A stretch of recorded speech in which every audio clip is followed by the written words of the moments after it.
Hello everyone, this is Rupert once again. Welcome back to my channel.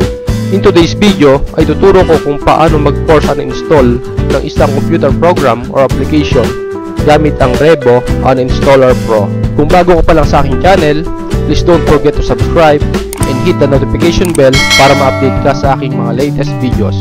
Basically, ang vlog na ito ay para sa mga computer users na naghahanap ng solusyon kung paano i-force uninstall ang isang computer programs. Bago ko simulan ay ipapaliwanag ko muna kung ano ang Revo Uninstaller. Ang Revo Uninstaller ay isang application software para sa Microsoft Windows. Ito ay isang third-party software na ginagamit upang alisin ang anumang Windows program sa computer na hindi kayang tanggalin ng isang normal na Windows Uninstaller. Ito rin ay ginagamit upang malinis ang mga files sa temporary folder, startup applications folder at browser history. Sa vlog na ito, ipapakita ko kung paano ko alisin ang dalawang game application na hindi matanggal gamit ang isang normal na Windows Uninstaller. Kung handa ka na, halina at simulan na natin. Just keep on watching and please watch my video until the end.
Hanggang dito na lamang at sana ay may natutunan kayo sa video ito. Kung ikaw ay may katanungan or suggestion, just comment down below. Thanks for watching, stay safe, take care, and God bless.